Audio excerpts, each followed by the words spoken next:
Hello guys! What's up? At ngayon ay magluto ako ng tinula na isda. Sa Bisaya pa, tinula. Tinulang pampano. Ito guys, oh. Sa isang piraso, iniwa ko ng 3. Kasi 6 kami lahat dito, so 6 rin kahiwa ang kailangan guys. Ito naman pala yung ulam namin guys ngayon hapunan.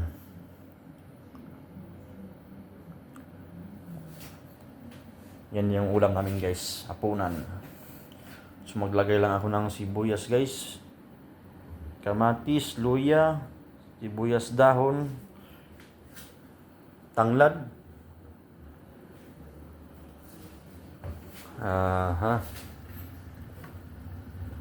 Tsaka yan lang guys, tubig lang. Okay na yan. Wala kasing malunggay dito guys, kaya wala talaga. Yan lang talaga, pwede na. Importante may sabaw.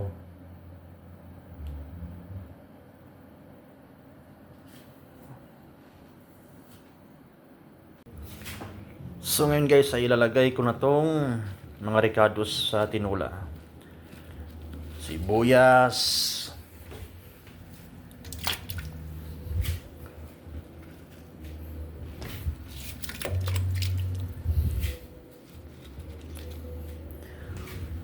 tanglad, luya.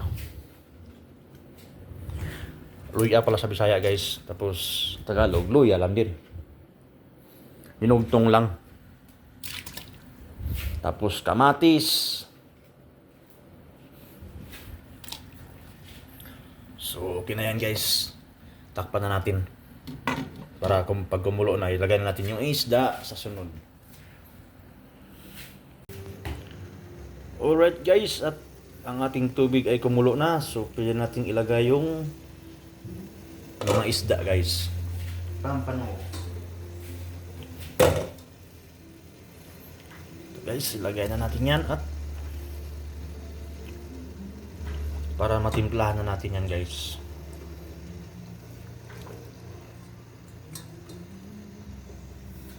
Aray ko. Bumagsak pa. Papasukin pa ako nito eh.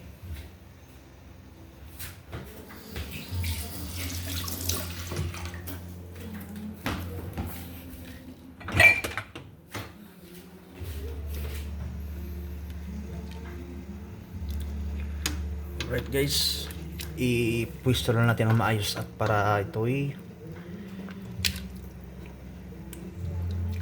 pantay yung pagkaluto ng mga isda. And then, pwede natin lagyan ng asin yan guys.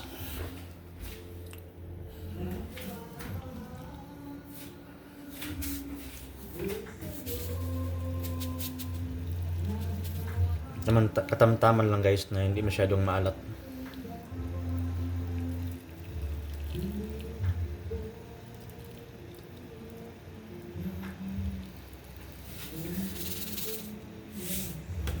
Okay guys, at takpan muna natin yan at mamaya ay lagay na natin yung sibuyas na dahon.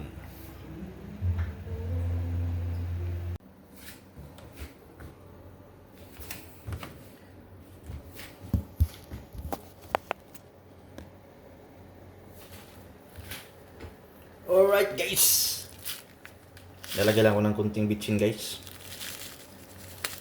Yan yung pampalasa niya guys.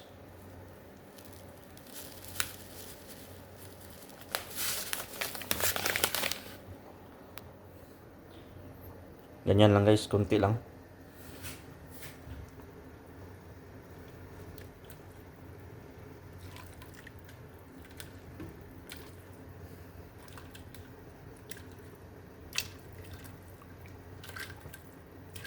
Depende na sa inyo guys, paano nyo timplahan.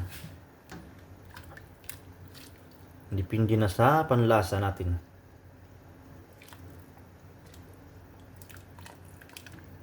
Tikman ko muna guys kung tama na ba yung asin guys or kulang pa.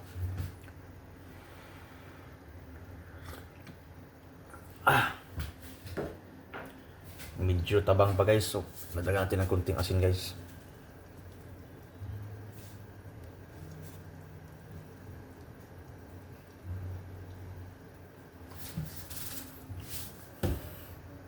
Takpan muna natin guys.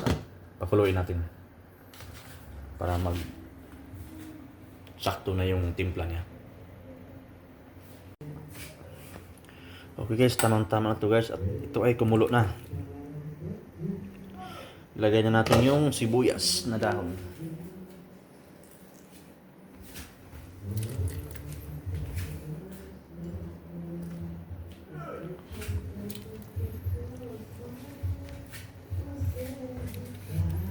Okay guys, at tikman na natin ito. Ang tama na.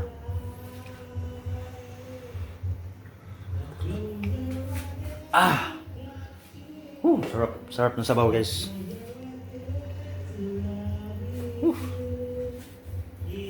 Maglagay lang ako sa ano guys, mangkok. Itong paborito guys ay ang ulo. At para tayo ay makakain na.